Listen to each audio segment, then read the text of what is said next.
किस्मत कई बार हमें सरप्राइज करती है। हम उससे छोटी छोटी चीजें मांगते हैं और वो अचानक से इतना बड़ा मौका दे देती है कि अच्छे अच्छे लोगों का आत्मविश्वास डूब जाता है। रानी को अब एक बड़ा मौका मिला था, मगर ये सिर्फ मौका नहीं था, अपनों के भरोसे का सवाल था।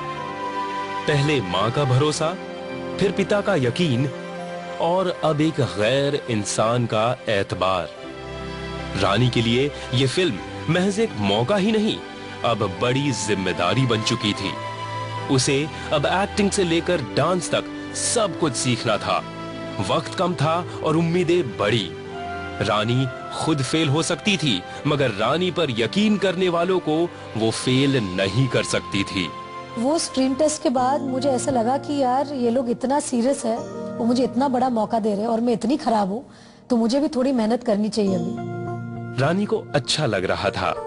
एक्टिंग क्लास में बेबी स्टेप्स ले रही रानी ने अपनी मेहनत से दिन रात एक कर दिया। छोटी छोटी कामयाबी भी बड़ी खुशियां दे रही थी। लेकिन रानी अब भी बॉलीवुड के लिए तैयार नहीं थी। बॉलीवुड में हीरोइन होने का मतलब है एक्टिंग से ज्यादा डांस का आना। सरोज खान जी की एक डांसिंग क्लास थी जो हिंदी बॉलीवुड फिल्म डांस सिखाते हैं, तो वहां पर भी मैं इनरोल हो गई कि थोड़ा बॉलीवुड के जो झटके मटके हैं वो सीखने हैं, तो वो भी मैं ज्वाइन कर ली। तो मुझे बड़ा ये सब एलियन लग रहा था, क्योंकि बचपन से मैं फिल्म फैमिली की मतलब हिस्सा थी मैं, लेकिन मैं कभी भी एक्सपोज नहीं थी फिल्म मेकिंग के दौर से, या फिल्म मेकिंग किस तरह की होती है। तो ये सब करके मुझे पता चला कि स्क्रिप्ट क्या होती है, डायलॉग्स किस तरह से बोले जाते हैं, एक जो गिव एंड टेक होता है दो आर्टिस्ट के बीच में, वो सब मैंने सीखा।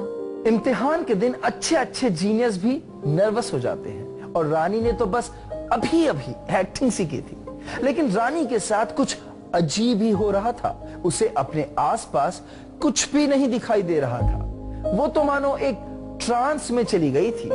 एक अजीब सा मैं एक्चुअली कुछ ट्रांस में थी एज अ टीनेजर, कि मेरी मम्मी मुझे बोलती कि अच्छा ये फिल्म साइन कर लो, ये कर लो, अच्छा ये फिल्म की शूटिंग है, तो मैं करती गई। तो मेरी जो पहली मतलब एक्सपीरियंस रही थी वो काफी अलग थी।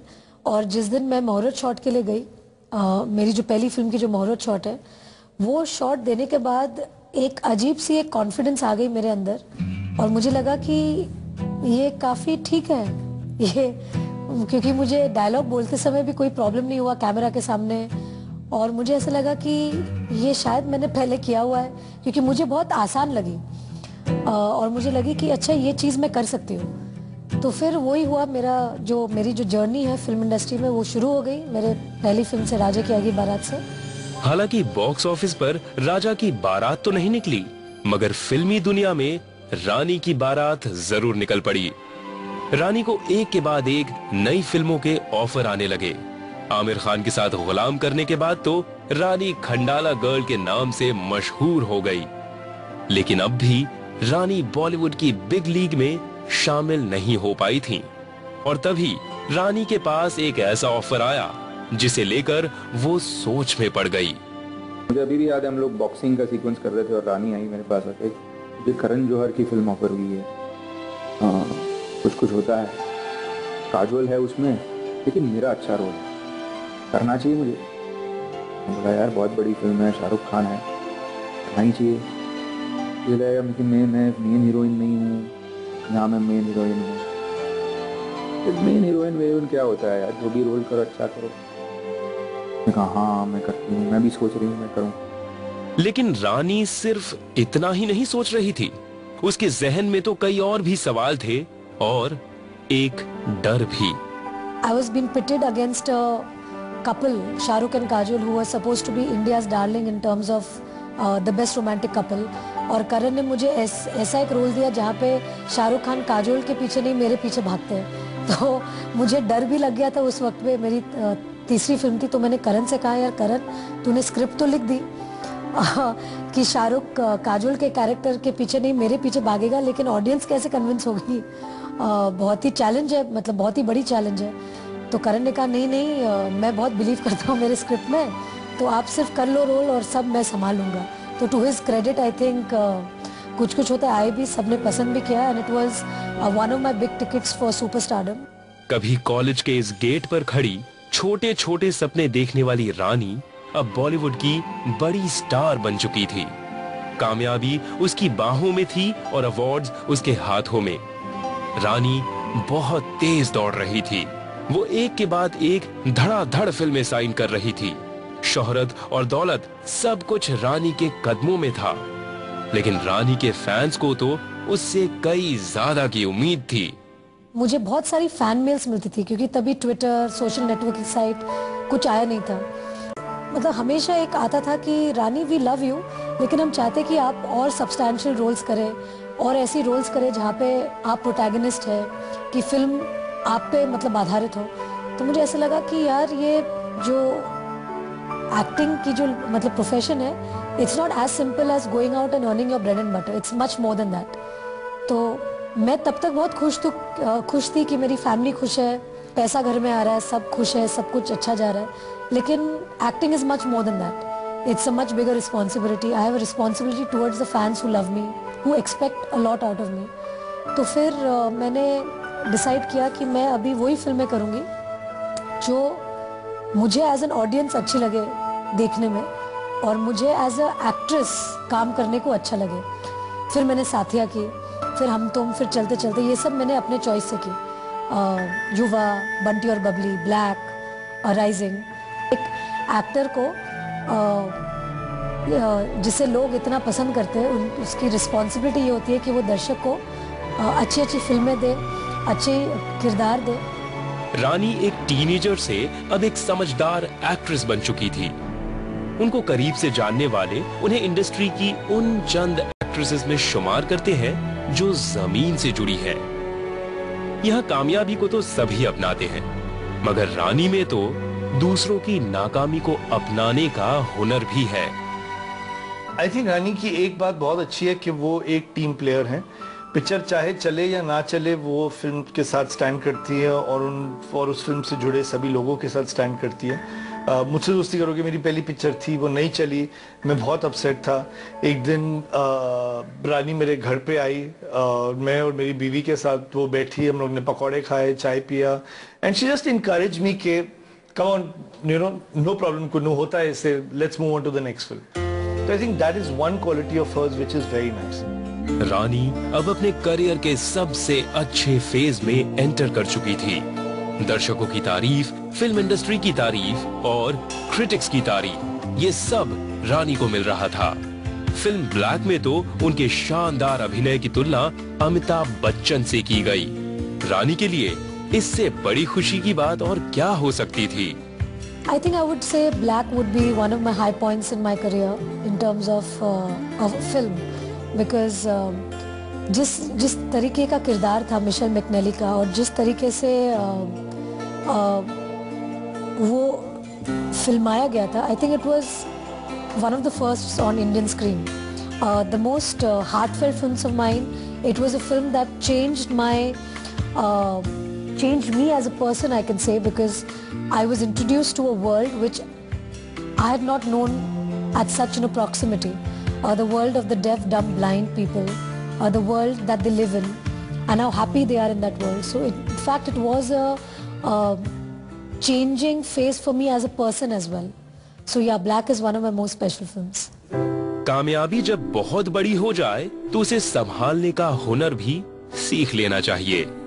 रानी की कामयाबी भी अब उस मकाम पर पहुंच गई थी जहां से गिरने की गुंजाइश भी बड़ी थी।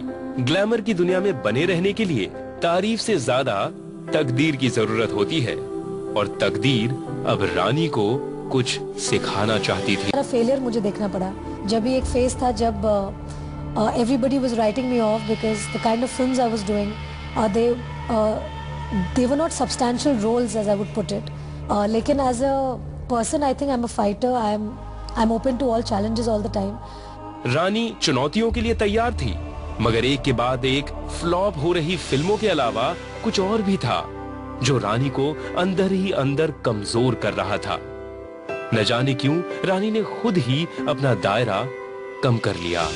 I would say is a very competent actress, a very fine actress, बहुत कर सकती थी पर थोड़ा सा किया क्योंकि वो थोड़ी लिमिटेड हो गई अपनी प्राइवेट लाइफ की वजह से, शायद, मुझे ये पता नहीं क्योंकि मुझे कोई हक नहीं है उनकी प्राइवेट लाइफ पे बात करना। पर जी हाँ, उनको और फिल्म्स करनी चाहिए थी, जैसे ब्लैक में उनका बहुत ही अच्छा परफॉर्मेंस था और काफ़ी फिल्म्स की हैं। She is very good in commercial entertainers like with all the Khan she has worked, with Karan Johar she made an impact with कुछ कुछ होता है from the beginning। हाँ, तो लगता है कुछ ब्रेक लग गई कहीं और शायद गाड़ी आगे बढ़ जाएगी। रानी के करियर की गाड़ी को ब्रेक तो लगा, मगर अब रानी संभल गई है। कुछ बातें उन्होंने इंडस्ट्री से सीखी और कुछ बातें जिंदगी ने उन्हें सिखा दी। रानी अब पुरानी गलतियां दोहराना नहीं चाहती। वो नए जोश और नई उम्मीद के साथ नई रानी भी बनना चाहती है, कुछ अपने लिए, कुछ अपने फैंस के लिए। मैंने बोला कि नहीं, I have to be back for my fans. I have to keep working. I have to give my fans what they need. उम्मीदों से भरी है, नए सपनों से भरी है, नई खुशियों से सजी है। हमारी रानी आज ठीक वैसी ही लग रही है जैसे उसने बस आज ही अपना करियर शुरू किया हो। उसकी आंखों की यही चमक तो उसे बाकियों से अलग करती है। नाकामी महज एक हादसा है, नाकामी किसी इंसान का नाम नहीं।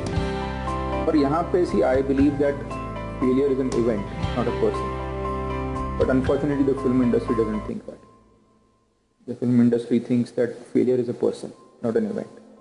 तो वो भूल जाते हैं कि जो हिट दे सकता है वो फ्लॉप ले सकता है और जो फ्लॉप ले सकता है वो हिट भी दे सकता है। So I don't think that actors like Rani Mukherjee ever really fade away. नाम की ही नहीं, दिल की भी रानी है हमारी रानी। जो ऊपर उठता है उसे एक दिन तो नीचे आना ही होता है, यही प्रकृति का नियम है। मगर नीचे आप जितनी डिग्निटी और जितनी गरिमा से आते हैं, दोबारा बाउंस बैक भी आप उतनी ही तेजी से करते हैं। रानी का सफर अभी जारी है। ब्रेक के बाद कुछ बेहद दिलचस्प किस्से कहानियों की बारी है। ये है मेरी कहानी। जब कोई बात बिगड़ जाए, जब कोई मुश्किल पड़ जाए और आप लो फील कर रहे हो तो क्या करें? भाई, थोड़ी सी खुशी हर गम का इलाज है। और इंस्टेंट खुशी का तरीका है अच्छे दिनों की यादें। चेहरे पर मुस्कान आ गई तो उम्मीद के आते देर नहीं लगती। रानी के चेहरे पर आज यही मुस्कान है, उसकी कत्थई आंखों में वही चमक है। मुझे अब तक याद है कि मैं तभी मतलब मेरी सेकंड फिल्म है गुलाम, और मैं सबसे बड़े एक्टर आमिर खान के साथ काम करी जिनके ऊपर मेरा क्रश था। जब मैंने क़यामत से क़यामत देखा था 7th स्टैंडर्ड में, तो आमिर और जूही को देख के मैं उनके प्यार में पड़ गई। इतने क्यूट थे, इतने स्वीट थे। और अब कुछ साल बाद मैं आमिर के साथ एज मतलब बतौर मतलब हीरोइन के रूप में आ रही थी अभी। तो अब मैं न्यू कमर, मुझे अभी पूरे मेरे डायरेक्टर ने मुझे एक्साइट किया कि अब पूरे इमोशन के साथ जाके भाग के आप गले मिल जाइए आमिर खान के। तो अब मैं चार्ज, जैसे विक्रम ने एक्शन बोला तो मैं जो धाड़ से गई आमिर को, जो मैंने लिपटा तो आमिर गिर गए, मैं उनके ऊपर गिर गई और सब चीखले चिल्ला के सब हंसने लग गए। अब मैं कहूँ कि यार ये तो आमिर खान तो मतलब गिर गए, अब मैं क्या करूँ? तो अब बोले कि नहीं, अभी आमिर ने बोला चलो मुझे पता नहीं था कि आप इतने फोर्स से आ रहे हो, तो इस बार आप वही फोर्स से आओ, मैं थोड़ा सा स्टिफ होके खड़े रहता हूँ। तो बोला ठीक है। तो मैं वापस उस फोर्स से गई, उसको मतलब लिपटी, वापस ऐसे मैं लिपटी और उन्होंने इतना स्टिफ कर लिया था कि हम अभी आगे गिरे। तो मैं गिरी और आमिर मेरे ऊपर। तो मैंने बोला अब क्या करें कि अब एक बार मैं उनके ऊपर गिर रही हूँ, वो मेरे ऊपर गिर रहे हैं। तो बोले थर्ड टाइम अभी देखते क्या होता है। अब थर्ड बार आमिर ने बोला नहीं नहीं रानी, तुम उसी फोर्स से आना, मैं अभी देखता हूँ, अभी मैं आगे भी नहीं गिरूंगा, पीछे भी नहीं गिरूंगा, अब मैं स्ट्रेट खड़े रहूंगा। मैं अभी थर्ड बार मैं दौड़ी। अब थर्ड बार विक्रम ने क्या किया, बोले कि देखो अभी आप लोग गिर रहे हो तो मैं पीछे बैठता हूँ आमिर के, अगर आप गिरोगे तो मेरे गोद में गिरोगे। तो सेफ्टी के लिए विक्रम भट्ट आमिर खान के पीछे बैठ गए। अब मैं वापस दौड़ के आई, अब वापस उसी फोर्स से मैंने लिपटा तो आमिर वापस विक्रम के गोद में गिर गए। तो मैंने बोला कि ये क्या हो रहा है, तो मैं नर्वस हो गई।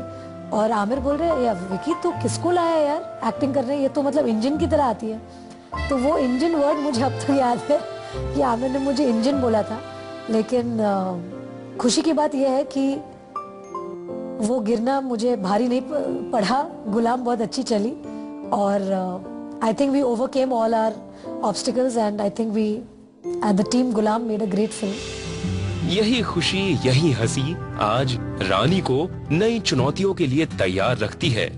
उसके पास नई फिल्में हैं, नए प्लान्स हैं और आगे अभी लंबा करियर है। मगर उसका सुपर प्लान क्या है, सुनिए तो जरा।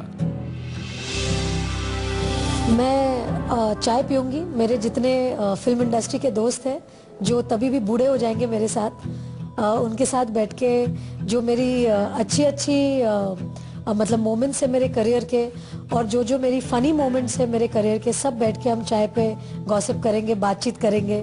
और मेरे जो नन्हे मुन्ने बच्चे, जिनके नन्हे मुन्ने बच्चे हो जाएंगे, उनके साथ भी बैठ के उनको मेरी फिल्मोग्राफी दिखाऊंगी और उनको पूछूंगी कि आपके हिसाब से आपको मेरी कौन सी फिल्म अच्छी लग रही है।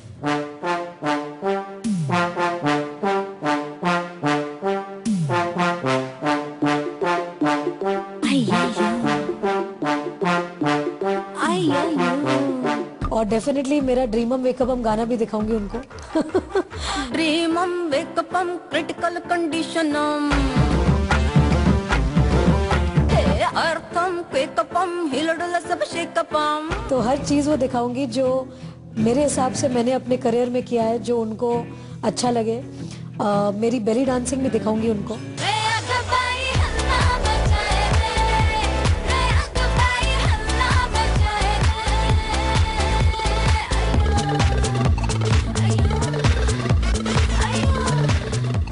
हर चीज जो मैंने नई की, दिल बोले हड़ीप्पा दिखाऊंगी जहाँ पे मैंने क्रिकेट सीखा। सो ब्लैक दिखाऊंगी जो कि मेरी बहुत ही मतलब बेस्ट फिल्म है। बंटी बबली दिखाऊंगी जहाँ पर मैं पूरी पागल थी। अय्या दिखाऊंगी जहाँ पर मैं एक पागल कैरेक्टर हूँ।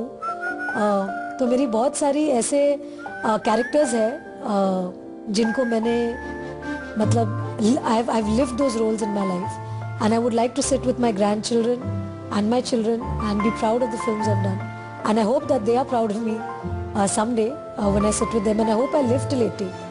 अभी तो पता नहीं जिंदगी में क्या होता है, but if I do live till 80, I think it will be quite a rich life with a lot of experiences, with a lot of moments which I'll gather into one necklace and wear it around my neck. महक भी कहानी सुनाती है, सुन लो अगर। 80 साल की हो जाए या 100 साल की, रानी के दिल का बच्चा तो बच्चा ही रहेगा और ये बच्चा हमेशा उसकी बचकानी बातों, उसकी बड़ी बड़ी आंखों और छोटे छोटे सपनों में नजर आता रहेगा। बस ऐसी ही है हमारी प्यारी रानी, जिसके बारे में सारी दुनिया बस प्यारी प्यारी बातें करती है। अगर नॉर्मल परफॉर्मेंसेस यहाँ होते हैं तो रानी का फर्स्ट शॉट, फर्स्ट टेक यहाँ पर होता है, फिर उससे ज्यादा ऊपर होते रहता है। तो दैट्स द ब्रिलियंस ऑफ रानी मुखर्जी कि वो उसका जो स्टार्टिंग पॉइंट ही है वो कई और एक्टरों से बहुत ज्यादा आगे है। उसने हर एक के साथ बना के रखी, किसी के साथ उसने, आप नहीं मानेंगे, मतलब आप सुनेंगे नहीं कि रानी ने किसी के साथ झगड़ा किया या किसी के साथ कोई अनबन हुई। उसने शिकायत का मौका लोगों को बहुत कम दिया है, बल्कि नहीं दिया आप कह सकते हैं। रानी मुखर्जी को मैं एक all time great of Indian cinema मानता हूँ।